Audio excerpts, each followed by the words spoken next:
Ticket की घोषणा हुई उसके बाद में जगह जगह जाके हमने कार्यकर्ता सम्मेलन करे, जनसभाएं करी है, और उसमें जिस तरीके का जोश कार्यकर्ताओं में देखने को मिला है और पब्लिक में देखने को मिला, मुझे लगता है कि नागौर में भारतीय जनता पार्टी का बहुत अच्छा माहौल है। देखिए, मेरी पहली प्राथमिकता तब भी नागौर में पानी को लेकर के आने की थी। जब मैं सांसद रही थी, मैंने पूरे प्रयास किए थे और Indira Gandhi lift canal phase 2 का जो प्रोजेक्ट था वो पास कराने में अहम भूमिका मेरी रही थी। आज हमारी प्राथमिकता रहेगी कि घर घर जो जल जीवन मिशन है उसके तहत घर घर टूटी लग सके, लोगों को जो पानी की सुविधा है वो हो सके। जो चुनाव है नागौर का, ये पूंजीपति ताकतें इलेक्टोरल बॉन्ड से जो पैसा बीजेपी ने इकट्ठा किया देश के अंदर, जिस तरह दूसरी पार्टियों को खत्म करने का, छोटी पार्टियों को खत्म करने का, कुचलने का प्रयास किया, उस बनाम नागौर के मान सम्मान और स्वाभिमान की लड़ाई ये नागौर के लोग तय करेंगे कि कौन राजनीति में जिंदा रहेगा और कौन घर बैठेगा। ये नागौर के लोग तय करेंगे। अमित शाह और मोदी को सीधा संदेश यहाँ जाएगा कि यहाँ अमित शाह और मोदी की जो टूटे ये जुमले यहाँ नागौर के अंदर नहीं चलने वाला है।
ब्रेक के बाद एक बार फिर आपका स्वागत है। आप देख रहे हैं हमारे विशेष पेशकश सियासी रन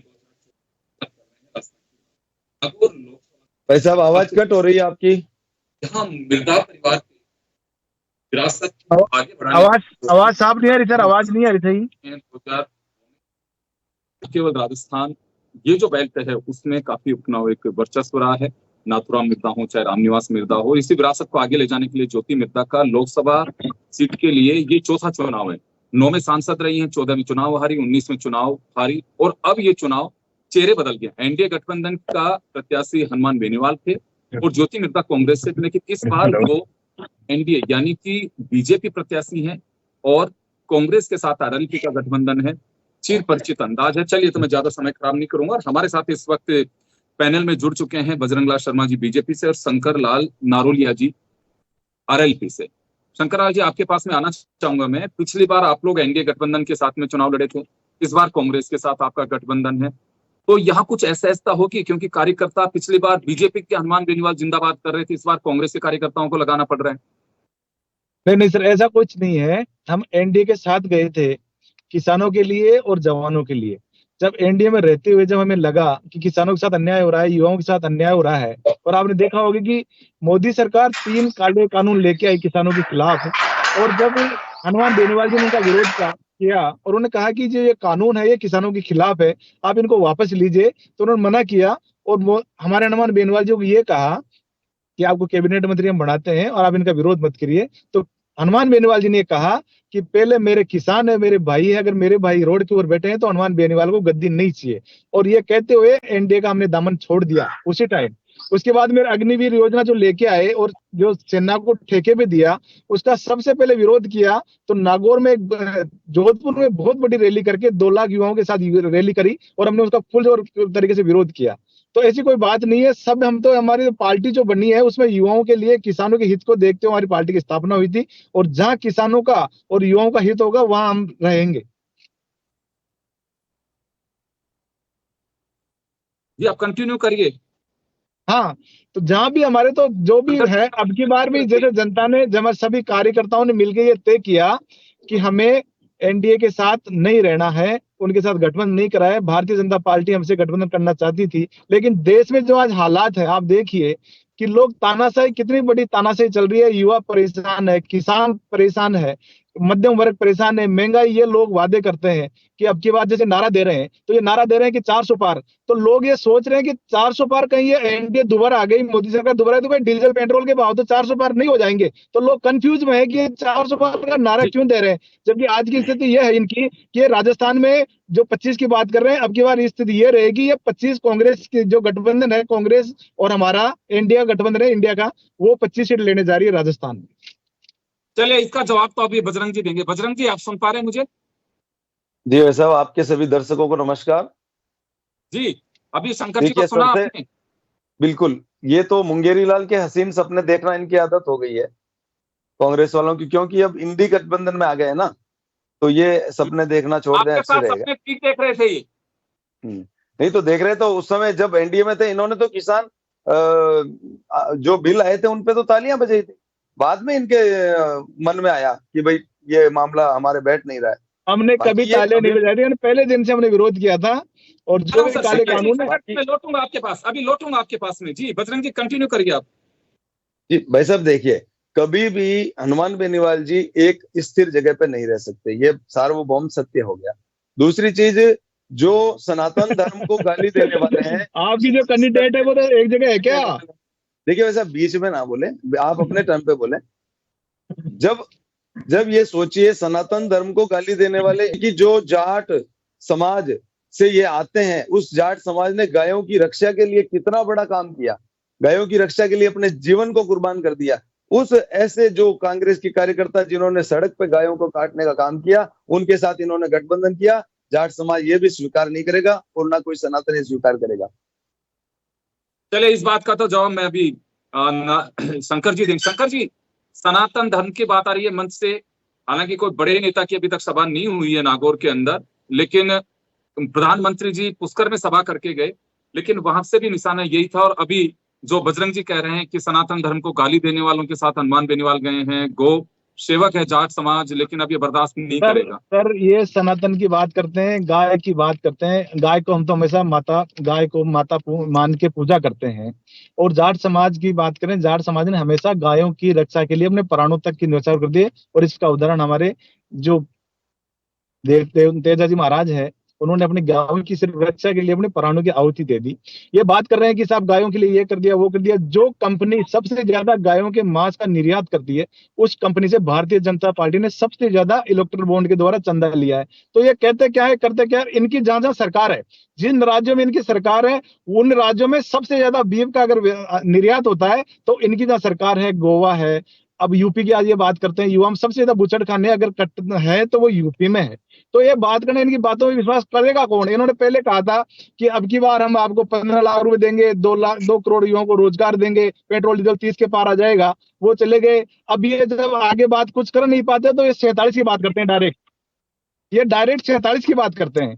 तो इन लोगों पे विश्वास करने की वो बात नहीं रही है। और ये अब की बार जो इनका चल रहा है फार्मूला कि ये 400 पार, ये फलाना ढीका, तो ये सब खत्म हो जाएगा और राजस्थान में 25 की 25 सीट इंडिया गठबंधन लेके आएगी। हनुमान बागड़ा जी हमारे साथ में जुड़े हैं, समय कम है, मैं 30 सेकंड आप लोगों के पास, हनुमान जी आपके पास में आना चाहूंगा। कांग्रेस के गले लगे हनुमान बेनीवाल पिछली बार बीजेपी के लगे हुए थे, अभी बीजेपी से बजरंग जी बैठे हुए हैं, कहना कि फितरत बन गई हनुमान बेनीवाल की पाला बदलने की। देखिए, मैंने सुना है इनकी बातों को। ये जो कई बातें कह रहे हैं बीजेपी वाले, ये कभी आज तक अपनी बात पे खड़े रहे क्या? इनको पूछिए, किसानों की बात करके, देश की बात करके, युवाओं की बात करके इन्होंने गठबंधन तो कर लिया, लेकिन गठबंधन टूटा है क्यों? और ये आपको कभी पूछा क्या? कल आप बैठे थे, मुझे ये बताइए कि आज पूरे देश के अंदर नौजवान किसान ये चाहता है कि बीजेपी को देश से भगाओ, और वो इसलिए भगाओ कि आपके पास झूठ के अलावा कोई शब्द ही नहीं है। आप बोलते कुछ हो, करते कुछ हो। आप कह रहे हो सबका साथ सबका विकास, ये एक बात जरूर सही है, आप झूठ बोलकर सबका साथ जरूर ले लेते हो, लेकिन विकास हम दो और हमारे दो, केवल अमित शाह, मोदी जी, अंडानी जी, अंबानी जी, ऐसा इन्हीं का ही किया है। बाकी आप बताइए मुझे कितने आपने ठेका प्रति चलिए दे हनुमान दी? जी, हनुमान जी, हनुमान जी, हनुमान जी, मैं बजरंग जी के पास में जाना चाहूंगा। बजरंग जी, यह भाई चुनाव साहब ये नागौर की बात करें तो व्यक्तिगत आरोप प्रत्यारोप पे चल गया है। कोई डिग्री की बात कर रहा है, कोई परिवार पे जा रहा है, यानी कि ब्लो बेल्ट तक की स्थितियां आ रही हैं। तो वाकई ये कैसे बर्दाश्त किया जाएगा दोनों ही तरफ से? देखिए, देखिए भाई साहब, हनुमान जी बेनीवाल की सभाओं में आप उनकी भाषा शैली देख सकते हैं, और डॉक्टर बहन ज्योति मिर्धा जी की भी सभाओं की भाषा देख सकते हैं। वो थोड़ा सा इनका खुद का अपना इस तरह बात करने का। दूसरी चीज मैं कह रहा हूं कि जो भी ये कह रहे हैं ना कि भाई माननीय मोदी जी और माननीय यशस्वी मुख्यमंत्री भजनलाल जी ने तो सरकार में आते ही अपना कार्य अरे शुरू कर दिया। भजनलाल जी तो पर्ची से बने हुए हैं, कहाँ भजनलाल जी? आप सोचिए, उन्होंने आओ ना अपना फिर काम नागौर शुरू में कर दिया। भजनलाल जी, अरे कहाँ वोट है भजनलाल जी भजनलाल तो जी के क्या पास? बोल रहे हैं, वो तो वाजपेयी जी को देखो, दे रहे थे श्रद्धांजलि और मोदी जी को श्रद्धांजलि दे रही है। आप कहाँ भजनलाल जी की बात कर रहे हो? उनको तो बताइए, पर्ची देखो, में लिख के भेजते हैं और वही बोलते हैं। कोई पर्ची गुम हो जाती है तो फिर उनके मुंह से कुछ और निकल जाता है। समस्या क्या हो रही है साहब? जब देखो, जब ये कह रहे हैं ना पर्ची, देखिए पर्ची बहुत बड़ी चीज होती है। आज डॉक्टर की पर्ची होती है ना, उसी से आपका इलाज होता है। ध्यान है कि नहीं आपको? ये भी तो ध्यान डॉक्टर रखना। किसको देता है? एक मिनट, डॉक्टर पर्ची किसको देता है? डॉक्टर पर्ची अनजान व्यक्ति को देता है जो बीमार आता है। राजस्थान इसका की मतलब जनता मरीज मुख्यमंत्री थोड़ी बीमार है। है? ये तो ये मान लिया इन्होंने कि मुख्यमंत्री जी बीमार है। मुख्यमंत्री जी खुद को पता नहीं कि दवाई कौन सी लेनी है। दवाई दवाई की पर्ची दे रहे हो। मैं चलिए, कहता मैं हूँ माफ डॉक्टर चाहूंगा सर, मैं बहन रोकना ज्योति चाहूंगा मिर्धा जी आपको। बहुत बड़े अच्छे मतों से नागौर में विजयी होंगी, और मैं आपके चैनल के माध्यम से नागौर की जनता से अपील शंकर जी, आपका भी मैं दावा सुनना चाहूंगा। शंकर जी, शंकर जो जी, बेनीवाल ने खुद सर मैं तो ये कह रहा हूँ कि आदरणीय हमारे डॉक्टर ज्योति मिर्धा जी, आपको पता है कि पहले 3 चुनाव हार चुके हैं। वो 14 में हारे, 19 में हारे, 23 में हारे, और वो अब हमने की बार सब आप इतने 24 में निश्चित रूप से हम इनको यहाँ से राजस्थान से विदा कर देंगे। इन्होंने जो बीजेपी का दामन थामा है, तो उन्होंने सिर्फ इसलिए थामा है कि उनके ऊपर जो इंडिया बुल्स कंपनी है, उनके ऊपर 1000 करोड़ रुपए का घपले का आरोप लगाया इनके स्वामी जी ने। और उनका जब डर लगा तो उन्होंने भारतीय जनता पार्टी ज्वाइन कर ली, और ज्वाइन करने के बाद में कैसे भी टिकट लिया है वो उनकी मर्जी है। लेकिन चलिए मैं राजस्थान में समझ जाऊंगा। सबसे अगर पहली सीट अगर कोई होगी तो नागौर सीट होगी, जहां हम 5 लाख वोटों से जीत रहे हैं आज की तारीख में। काफी उबाल पे है, और अगर कहूं कि राजस्थान का वो महत्वपूर्ण क्षेत्र है जहां वाकई पानी की बड़ी कमी रहती है, लेकिन वहां नमक की पैदावार वहां के व्यापार में 4 चांद लगाती है। और मैंने कास्ट इक्वेशंस जो बताई, वो जाट हैं, राजपूत हैं, बने ब्राह्मण हैं, मुस्लिम हैं, ये बाहुल्य क्षेत्र है। और मिर्धा परिवार के सामने ताल ठोक रहे हैं। हनुमान बेनीवाल सांसद रह चुके हैं और लगातार विधायक बनते आ रहे हैं। तो ये देखना होगा कि ये चुनाव दिलचस्प तो है, लेकिन 4 जून को क्या रंग दिखाता है। आप सभी का बहुत बहुत शुक्रिया। सियासी रण में इतना ही, दीजिए इजाजत। नमस्कार। नमस्कार।